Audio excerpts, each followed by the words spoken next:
आप सब लोगों को देखकर मुझे सचमुच बेहद खुशी हो रही है।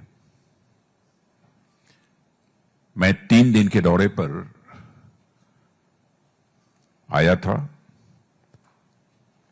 इसके पहले मैं वियतनाम में था और वियतनाम में 1.5 दिन रहने के बाद फिर साउथ कोरिया आया हूं कल शाम से। और साउथ कोरिया में यहां के डिफेंस मिनिस्टर के साथ, डापा के मिनिस्टर के साथ बातचीत हुई है और इंडस्ट्री से रिलेटेड जो सब सारे लोग हैं उनके साथ भी बातचीत हुई है, उनके साथ एक इंटरेक्शन भी हुआ है। सामान्यतः कहीं भी जाता हूं दुनिया के किसी भी देश में, तो एक बार हमारी भी कोशिश रहती है कि वहां हमारे इंडियन डायस्पोरा के लोग यदि हैं तो उनके साथ मेरा मिलना होना चाहिए, उनके साथ इंटरेक्शन होना चाहिए। और उसी क्रम में यहां भी आज आप सबके साथ मिलना हो रहा है। यह मैं मानता हूं कि पॉपुलेशन में यह हमारा साउथ कोरिया जरूर कम है, छोटा है, लेकिन इसमें कहीं दो मत नहीं है, पोटेंशियल में साउथ कोरिया किसी से कम नहीं है।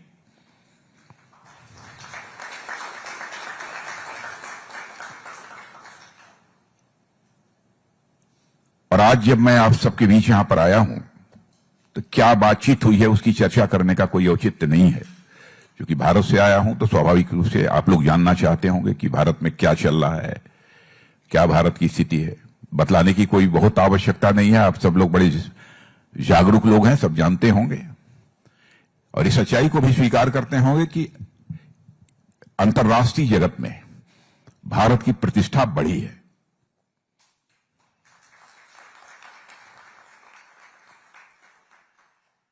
पहले आपने देखा होगा कि इंटरनेशनल फोरम पर भारत जब कभी कुछ बोलता था तो भारत की बातों को जितनी गंभीरता पूर्वक लिया जाना चाहिए दुनिया नहीं लेती थी।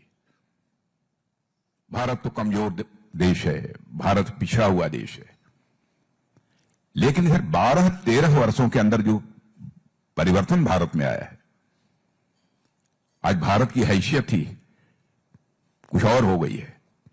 आज यदि इंटरनेशनल फोरम पर भारत कुछ बोलता है तो सारी दुनिया कान खोलकर सुनती है भारत बोल क्या रहा है। यह भारत की हैसियत बन गई है। और इसी जून के महीने में भी जो आज हमारे प्रधानमंत्री हैं मोदी जी, आप सबको जानकारी होगी, भारत में सबसे लंबे समय तक सेवा देने वाले हेड ऑफ द गवर्नमेंट बन गए। प्रधानमंत्री के रूप में लगभग 12 वर्षों का कार्यकाल, उसके पहले गुजरात के चीफ मिनिस्टर के रूप में ना, head of the Gujarat state, इसके रूप में पहले ऐसे वह व्यक्ति बने हैं। और इतने लंबे समय तक पब्लिक लाइफ में रहने के बावजूद एक्सेप्टेंस और पॉपुलैरिटी दोनों में किसी भी प्रकार की कोई गिरावट नहीं आई है। बल्कि मैं कहूं कि लगातार उनकी पॉपुलैरिटी बढ़ रही है, तो यह कहना भी एग्जेगरेशन नहीं होगा। क्योंकि आप देख रहे हैं चुनाव दर चुनाव जो होते जा रहे हैं, बराबर हमारी पार्टी को कामयाबी हासिल होती जा रही है। और लंबे समय तक जब भी कोई गवर्नमेंट काम करती है, स्वाभाविक रूप से एक मेजर फैक्टर होता है एंटी इनकम्बेंसी का। लेकिन मुझे लगता है कि मोदी जी के मामले में एंटी इनकम्बेंसी का यह फैक्टर इररिलेवेंट हो गया है। क्योंकि कई जो ग्लोबल सर्वे हुए हैं, इन ग्लोबल सर्वेज में भी एक ऑर्गेनाइजेशन का नाम लेना चाहूंगा जिसका नाम है मॉर्निंग कंसल्ट सर्वे। इसके हिसाब से प्रधानमंत्री नरेंद्र मोदी लगातार दुनिया के सबसे लोकप्रिय नेता बने हुए हैं। यह हम सब भारतवासियों के लिए गौरव का विषय है। यह मैं मानता हूं कि यह कोई छोटी उपलब्धि नहीं है, बड़ी उपलब्धि है। और इतने लंबे समय तक सत्ता में रहने के बावजूद आज तक न प्राइम मिनिस्टर के ऊपर और न किसी मिनिस्टर के ऊपर कोई भी करप्शन का एक भी आरोप नहीं लग पाया है। आपने देखा होगा कि सामान्यतः लंबे समय तक कोई गवर्नमेंट काम करती है तो उसके ऊपर साल 2 साल के अंदर ही कोई न कोई करप्शन के एलिगेशंस लग जाते हैं। कुछ ऐसे भी लोग होते हैं करप्शन के चार्जेस प्रूव हो जाते हैं, उनको जेल की भी हवा खानी पड़ती है, फिर भी वो त्यागपत्र नहीं देते हैं। लेकिन यहां तो नौबत ही नहीं आई कि कोई करप्शन का आरोप किसी के ऊपर लगे। और मैं समझता हूं कि बार बार किसी नेता का चुनाव जीतना, बार बार किसी राजनीतिक पार्टी का लगातार चुनाव जीतना, यह केवल एक पॉलिटिकल विक्ट्री नहीं है, यह एक राजनीतिक जीत नहीं है, बल्कि मैं समझता हूं यह पब्लिक ट्रस्ट किस हद तक उस लीडर के प्रति है, उस पॉलिटिकल पार्टी के प्रति है, इसका यह स्पष्ट एक संकेत होता है। और इस दृष्टि से यदि मैं कहूं कि हमारे प्रधानमंत्री मोदी जी विश्व के एक असाधारण नेता बन गए हैं, जिन पर कि सर्वाधिक जनता का भरोसा और विश्वास लंबे समय तक हेड ऑफ द स्टेट रहने के बावजूद भी आज कायम है, ऐसा बिरले ही देखने को मिलता है। और साथियों, हमारी सरकार के विकास के मॉडल को आज अर्थशास्त्री न्यू वेलफेयरिज्म यानी कल्याणकारी राजनीति का एक नया मॉडल कह रहे हैं, जिससे लोगों का जीवन बेहतर हो रहा है, ईज ऑफ लिविंग बढ़ती जा रही है, सेल्फ रिलायंस बढ़ रहा है, इंक्लूजन बढ़ रहा है, इक्वलिटी बढ़ रही है, और साथ ही साथ जिस सोशल जस्टिस के हम टारगेट को अचीव करना चाहते हैं, हम सोशल जस्टिस के भी टारगेट को हम अचीव करते जा रहे हैं।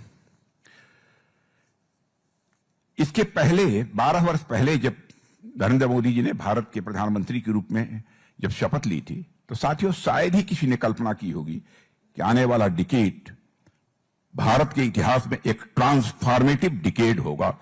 संभवतः इसकी कभी कल्पना भी नहीं की होगी लोगों ने, क्योंकि उसके पहले की जो ही गवर्नमेंट रहती थी, उनका जो कार्यकाल रहता था, गवर्नमेंट रहती थी 10 साल 5 साल 15 साल लोग गवर्नमेंट चलाते थे, चले जाते थे, लेकिन जनता की जिस परिवर्तन की अपेक्षा रहती थी उस प्रकार का परिवर्तन नहीं हो पाता था।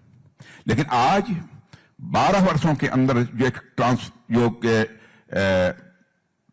ट्रांसफॉर्मेशन हुआ है, उस आधार पर हमारे देश की जनता को भी पक्का यह विश्वास हो गया है कि भारत दुनिया के कुछ देशों की तरह अब डेवलप्ड नेशन बनकर रहेगा, विकसित भारत बनकर रहेगा। दुनिया की कोई ताकत अब भारत को रोक नहीं सकती, यह लोगों को विश्वास हो गया है। और मैं समझता हूं यह परिवर्तन उस भारत का है जो पहले बड़े से बड़े अवसरों को खो देता था, और पर आज आपत्ति का काल हो, आपदा का काल हो, विपरीत परिस्थितियां हो, फिर भी आज का भारत उन विपरीत परिस्थितियों में अवसर ढूंढ लेता है। यह पहले के भारत में और आज के भारत में अंतर है। और मैं समझता हूं कि यह परिवर्तन उस भारत का है जो जिसे दुनिया कभी एक सॉफ्ट स्टेट के रूप में देखती थी, और आज उसी भारत को हमारे और आपके भारत को दुनिया समाधान देने वाली एक शक्ति के रूप में देखती है। पहले के भारत में और आज के भारत में अंतर यह है। और साथियों, आज का भारत बिल्कुल अलग है। सेमीकंडक्टर की चर्चा भी एम्बेसडर कर रहे थे यहां पर।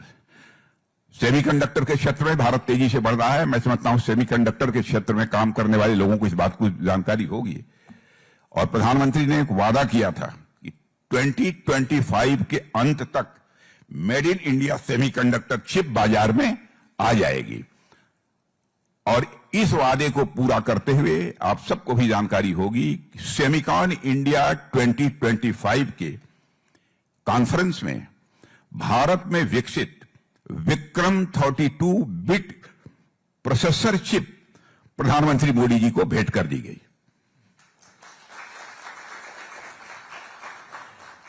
और मैं मानता हूं केवल टेक्नोलॉजिकल एडवांसमेंट की कहानी नहीं है, यह उस नए भारत की कहानी है जिसने ठान लिया है कि अब भारत कोई अवसर किसी भी सूरत में खोएगा नहीं, बल्कि जो भी अवसर मिलेगा उस अवसर को सुनहरे भविष्य में बदल कर रखेगा।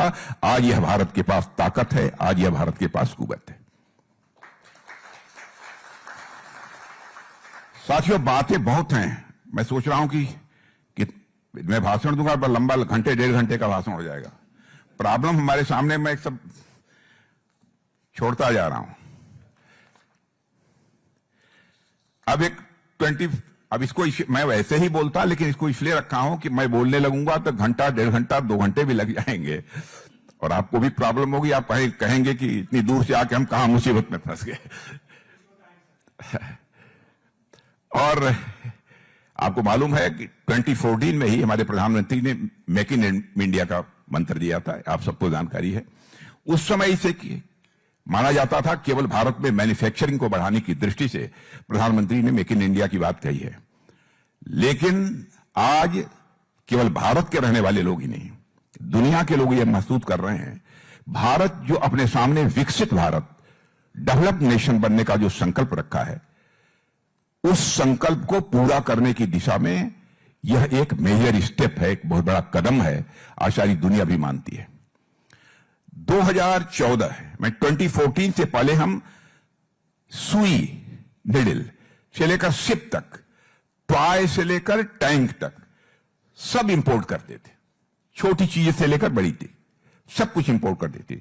लेकिन आज हम शिप से लेकर सेमीकंडक्टर तक, मोबाइल से लेकर मिसाइल तक और ड्रोन से लेकर सारी वैक्सीन तक यदि कहीं बना रहे हैं, आपके हमारे देश के भारत देश में बना रहे हैं।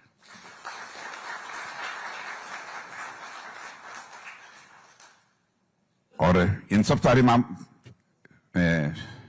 संदर्भों में भारत तो आगे बढ़ ही रहा है, लेकिन भारत कमजोर भारत इस मामले में भी नहीं है।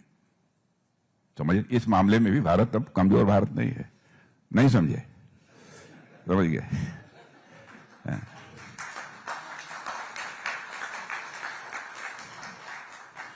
और मैं याद दिलाना चाहता हूं, 2014 का भाषण आपने देखा होगा, तो उस समय भी हमारे प्रधानमंत्री ने कहा था, भारत के खिलाफ साजिश करने वाले अथवा भारत के खिलाफ आतंकवादी गतिविधियों में हिस्सा लेने वाले लोगों को अब अपना रास्ता बदल लेना चाहिए,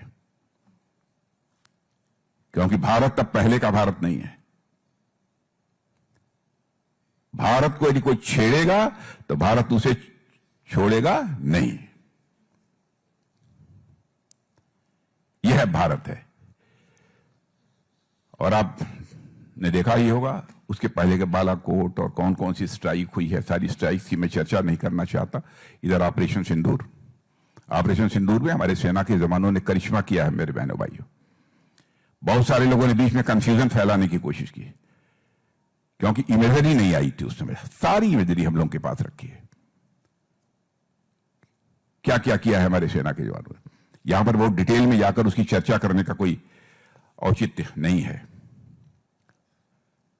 मैंने कभी कल्पना की जा सकती है दुनिया के किसी देश का कुछ लोग आएंगे और धर्म पूछकर लोगों की हत्या कर देंगे? इसे भारत किसी भी सूरत में बर्दाश्त नहीं करेगा।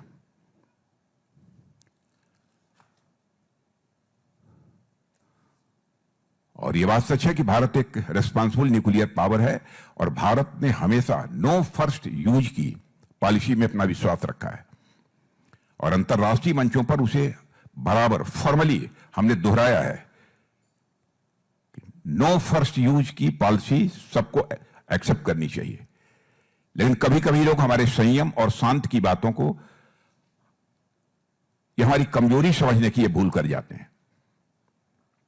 भारत मैं स्पष्ट कर देना चाहता हूं कि भारत अपने नो फर्स्ट यूज की पॉलिसी के प्रति पूरी तरह से कमिटेड है, लेकिन वह किसी भी प्रकार के न्यूक्लियर ब्लैकमेल को बर्दाश्त नहीं करेगा। अब भारत पहले का भारत नहीं रहा है। भारत हमारा बहुत ये बदला हुआ भारत है। साथियों, 2014 के पहले आपने देखा होगा कि अटल बिहारी वाजपेयी जी की गवर्नमेंट को छोड़ दीजिए, सामान्यतः लोगों पर करप्शन के चार्जेस लगते थे। इतना समय गुजर गया, अपोजिशन इतना वायलेंट रहता है, वैसे वायलेंट रहता है, इसमें हमको कोई आपत्ति नहीं है, शिकायत उनसे नहीं है, रहना भी चाहिए। लेकिन आज तक कोई एक भी करप्शन का कोई आरोप गवर्नमेंट के ऊपर नहीं लगा पाया। मैं समझता हूं कि यह कोई छोटा मोटा अचीवमेंट नहीं है, बल्कि एक मेजर अचीवमेंट है जो हमारी गवर्नमेंट। और डेवलपमेंट के काम तो बहुत सारे किए हैं, लगभग 4 करोड़ से अधिक पक्के घर बनाकर। अब आप जाएंगे, आज के 12-14 साल पहले आप भारत गए होंगे और आज जाएंगे तो आपको अंतर दिखाई देगा। गांव में प्रायः दूर दराज कच्चे मकान दिखते थे, कहीं खपरेल के मकान दिखते थे, कहीं घास फूस के जो वो छज्जे बनते हैं ऊपर वह दिखाई देते थे। लेकिन आपको शायद ही कहीं, अब वेस्ट बंगाल के बारे में मैं नहीं कहना चाहता हूं, लेकिन वेस्ट बंगाल में 2-3-4 साल के अंदर ही हालात बदले हुए आपको दिखाई देंगे, क्योंकि वहां भी हमारी गवर्नमेंट क्लियर मेजॉरिटी के साथ बन गई है।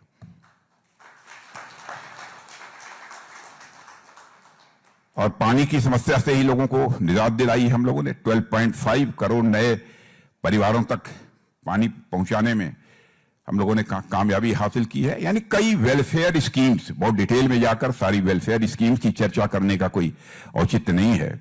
मैं कह सकता हूं उसका परिणाम यह हुआ है कि 25 करोड़ से अधिक भारतवासियों को पॉवर्टी लाइन से ऊपर लाने में 12 वर्ष के अंदर ही हम लोगों ने कामयाबी हासिल की है।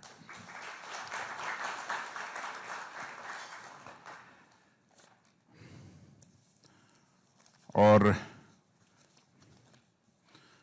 मैं कह सकता हूं कि भारत आज एक इकोनॉमिक सुपर पावर बनकर इमर्ज हो रहा है, सुपर पावर बनकर। और इसका प्रमाण है कि भारत में आने वाले फॉरेन डायरेक्ट इन्वेस्टमेंट एफडीआई 2014 से लेकर 2024 तक भारत में $700 अरब से अधिक का एफडीआई आया है। पिछले 25 सालों में भारत में जितना कुल एफडीआई आया है उसका करीब 70% हिस्सा सिर्फ हाल के वर्षों में भारत में आया है। माने एफडीआई यदि भारत में आ रही है, इसका मतलब कि भारत की इकोनॉमी की मजबूती और भारत की इकोनॉमी जिस दिशा में जा रही है उसके प्रति दुनिया में लोगों का भरोसा और विश्वास बढ़ा है। भारत ने यूरोपियन यूनियन और अमेरिका जैसे बड़े देशों के साथ भी ट्रेड डील्स भी की हैं। और भारत ने ये डील्स किसी भी मजबूरी बस नहीं की हैं, बल्कि इक्वल पार्टनर की हैसियत से की हैं और इक्वल टर्म्स पर भी की हैं। जितनी भी हमारी डील है इस पर कहीं भी हम झुके नहीं हैं। सोलर एनर्जी के मामले में भी भारत ने बहुत ही रिकॉर्ड कायम किया है। मित्रों, उस डिटेल में मैं नहीं जाना चाहता। और आज से 12 साल के पहले ऐसे भी हालात था कि पहले फंडिंग और सपोर्ट की कमी के कारण नया बिजनेस और नया वेंचर केवल बड़े बड़े जो बिजनेस फैमिलीज के लोग ही हैं वह शुरू कर पाते थे।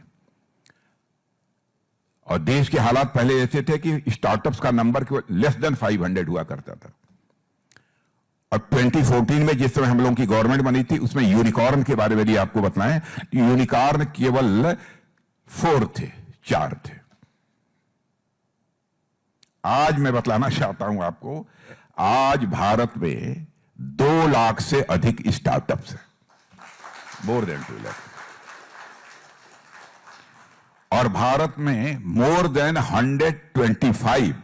125 यूनिकॉर्न है। कितना एक ड्रास्टिक चेंज हुआ है, इसलिए मैंने यह आंकड़े आपको दिया। और भारत आज दुनिया का 3rd लार्जेस्ट स्टार्टअप इकोसिस्टम बन गया है। 3rd लार्जेस्ट स्टार्टअप इकोसिस्टम बन गया है। अब तो टियर 2 और टियर 3 के शहरों के, यहां तक कि गांवों के युवा भी अपने स्टार्टअप स्वयं ही वो प्रारंभ कर रहे हैं। सच्चाई तो यह है कि इस समय जो भारत की सक्सेस है उस सक्सेस को देखकर दुनिया को भी हैरानी होती है। और साथियों, चाहे इंटरनल सिक्योरिटी का मामला हो अथवा एक्सटर्नल सिक्योरिटी का, हमारी पॉलिसी पहले से बदल गई है। असर्टिव, बोल्ड, कंसिस्टेंट और डिसाइसिव यह हो गई है। पहले जैसा भारत अब कमजोर नहीं रहा है कि हमारी सुरक्षा के सामने, हमारी सिक्योरिटी के सामने कोई चैलेंज आ जाए और हम चुपचाप हाथ पर हाथ धरे बैठे रहें, यह स्थिति नहीं है। अब हमारी पॉलिसी बदल गई है। हमारी पॉलिसी असर्टिव, बोल्ड, कंसिस्टेंस और डिसाइसिव है। और इसे यदि मैं कहूं तो ABCD है। A से असर्टिव, B से बोल्ड, C से कंसिस्टेंट और D से डिसाइसिव।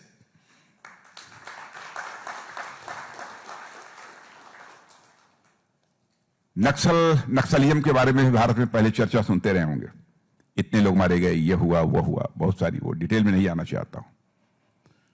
शायद ही अब आपको कोई घटना सुनने को मिले, नहीं तो 20-20, 25-25, 30-30 की संख्या में हमारे सिक्योरिटी फोर्स के जवान मारे जाते थे। ऐसे हालात थे। इस फ्रंट पर भी हमको काफी कामयाबी मिली है। डिफेंस मिनिस्टर हूं, स्वाभाविक रूप से आप जानना चाहेंगे कि मिनिस्ट्री में क्या हो रहा है।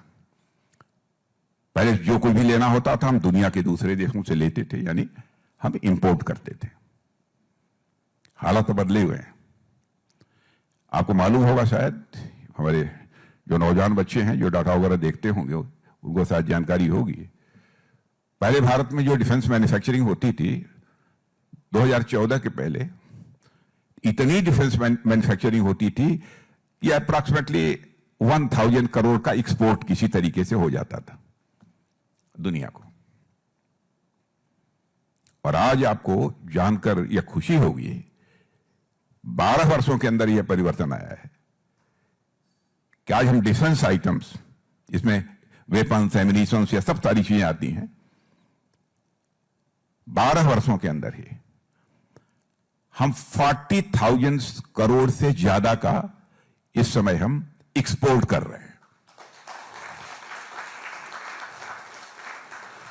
और कुछ ही दिनों में आपको जानकारी, 1-8 साल के अंदर, 1.5 साल के अंदर ही ज्यादा से ज्यादा यदि हुआ, बहुत एडवर्स यदि सिचुएशन रही तो, नहीं तो 2 साल के अंदर 50,000 करोड़ के एक्सपोर्ट, डिफेंस आइटम्स के एक्सपोर्ट की जानकारी आपको मिल जाएगी। और हमारी गवर्नमेंट के रहते डिफेंस सेक्टर में एक मेजर चेंज आया है। भारत की पॉलिसी आज रिएक्टिव नहीं बल्कि प्रोएक्टिव है। और मेरा भी यह व्यक्तिगत रूप से मानना है कि राष्ट्रीय सुरक्षा के किसी कीमत पर किसी भी सूरत में समझौता नहीं किया जाएगा। और इसी सोच के साथ भारत इंडिजिनस डिफेंस मैन्युफैक्चरिंग को तेजी के साथ बढ़ावा दे रहा है। हमारा डिफेंस प्रोडक्शन जो टोटल होता था 2014 के पहले, वो अप्रॉक्सीमेटली 44,000-45,000 करोड़ का हुआ करता था। आज जो फिगर आ चुकी है वह डिफेंस प्रोडक्शन 1,54,000 करोड़ का हो गया है।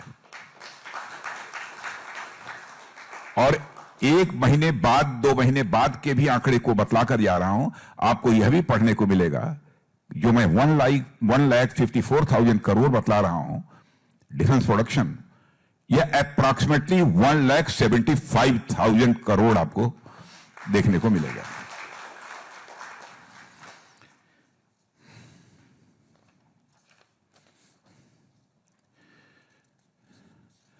अब आज भारत की हालत ऐसी होती जा रही है साथियों कि भारत अब दुनिया का भरोसेमंद मैन्युफैक्चरिंग पार्टनर बन रहा है। और मेड इन इंडिया और मेक इन इंडिया की ताकत को आज दुनिया रिकॉग्नाइज करने लगी है कि भारत में मेक इन इंडिया और मेड इन इंडिया की यह ताकत क्या है। पहले भारत में भी यह जो इंटरनेट होता था एक लग्जरी आइटम माना जाता था। डाटा बहुत महंगे होते थे, इंटरनेट तक लोगों की पहुंच नहीं थी। 2014 तक सिर्फ 25 करोड़ लोगों के पास इंटरनेट था। आज इंटरनेट करोड़ों गरीब लोगों, गांव और छोटे कस्बों के सपनों की यह ताकत बन चुका है। 2024 तक हमने 97 करोड़ लोगों तक इंटरनेट पहुंचाया है, यानी 300% की यह जो वृद्धि हुई है।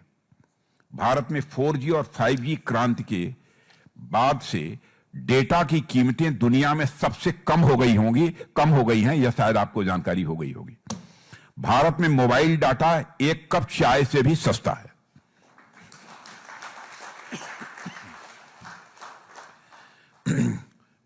और साथियों, केवल आंकड़े नहीं हैं, बल्कि यह नए भारत में हो रही डिजिटल क्रांति का एक यह सिंबल है, यह प्रतीक है। और यह उस बदलते हुए भारत की कहानी है जहां गांव का बच्चा ऑनलाइन आज पढ़ाई कर रहा है, किसान मोबाइल पर मंडी के भाव देख रहा है, छोटे दुकानदार पूरे देश में ऑनलाइन से अपना सामान बेच रहे हैं, और एक मां वीडियो कॉल पर हजारों किलोमीटर दूर बैठे, भले ही यहां पर बैठा हो साउथ कोरिया में, वह मां अपने बच्चे को वीडियो में देख रही है। यह है भारत। यूपीआई पेमेंट के मामले में तो करिश्मा हो गया है। यूपीआई तो भारत की देन है, इसमें भी करिश्मा हो गया है, और इसी के माध्यम से सारा पैसे का लेन देन चल रहा है। फ्रांस और सिंगापुर सहित 7 देशों में आज तक 7 कंट्रीज ने यूपीआई को अपनाया है। शायद इधर नंबर 1-2 बढ़ न गया हो, मैं नहीं कह सकता हूं, लेकिन हमारी जो जानकारी है अभी 7 कंट्रीज ने इसे अडॉप्ट किया है। यह दिखाता है कि भारत का फाइनेंशियल टेक्नोलॉजी, यानी फिनटेक जिसे कहते हैं बोलचाल की भाषा में, अब दुनिया भर में फैल रहा है। और यूपीआई ने कैश पर भारत के लोगों की निर्भरता को, कैश के ऊपर भारत के लोगों की जो डिपेंडेंस थी उसको काफी कम किया है, और इनफॉर्मल इकोनॉमी को कंट्रोल किया है, ट्रांसपेरेंसी बढ़ाई है। आज विश्व के आधे से अधिक डिजिटल ट्रांजैक्शंस जो हो रहे हैं, आज विश्व में जितने डिजिटल ट्रांजैक्शन हो रहे हैं, सारा विश्व, सारी दुनिया का मिला दिए, आधा केवल भारत में हो रहा है। और आज दुनिया में जितने भी रियल टाइम पेमेंट होते हैं उनका करीब 49% यूपीआई के जरिए हो रहा है।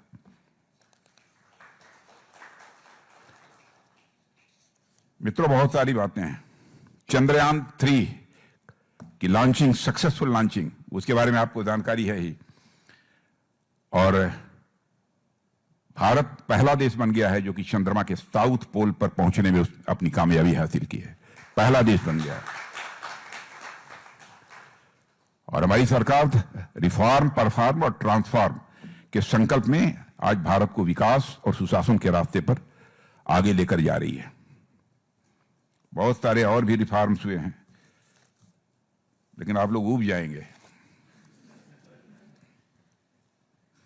इसलिए मैं इतना ही कहना चाहता हूं। मित्रों, इधर देखा होगा साउथ वेस्ट एशिया के हालात जैसे हैं, उसकी जानकारी तो आप लोगों को हो गई, क्योंकि काफी आप लोग जागरूक लोग यहां पर बैठे हैं। हालात कितने बिगड़े हुए हैं। अधिकांश बड़े बड़े रिच कंट्रीज जो मानी जाती हैं, यदि मैं कह रही जो सुपर पावर माने जाते हैं, उन्होंने भी अपने यहां पेट्रोल और डीजल की कीमतें बहुत बढ़ा दी है। कहीं पर 40% बढ़ी है, कहीं 48%, कहीं 50% पेट्रोल डीजल की कीमतें बढ़ गई हैं।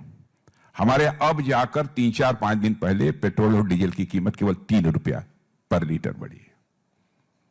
अब ऐसी क्राइसिस है, दुनिया के अधिकांश देश इससे प्रभावित हुए हैं, और इस क्राइसिस में भारत दुनिया का अकेला देश है जिसने कि 32 कंट्रीज के साथ फ्री ट्रेड एग्रीमेंट करने में कामयाबी हासिल की है।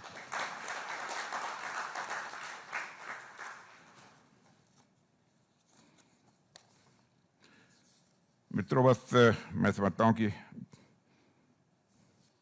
भारत की बात है, इसलिए आया हूं तो भारत की बात सुनानी चाहिए, इसलिए सुना दे रहा हूं। अब इस अवसर पर मैं समझता हूं कि इससे ज्यादा कुछ कहने की कोई जरूरत नहीं है, क्योंकि आप लोग भी सुना है कि काफी देर से बैठे हैं यहां पर। क्यों गौरंग जी? लेकिन आप लोगों से मिलकर बेहद खुशी हुई, और आपके चेहरे पर मैं उदासी नहीं देख रहा हूं, इसलिए और ज्यादा खुशी हुई है,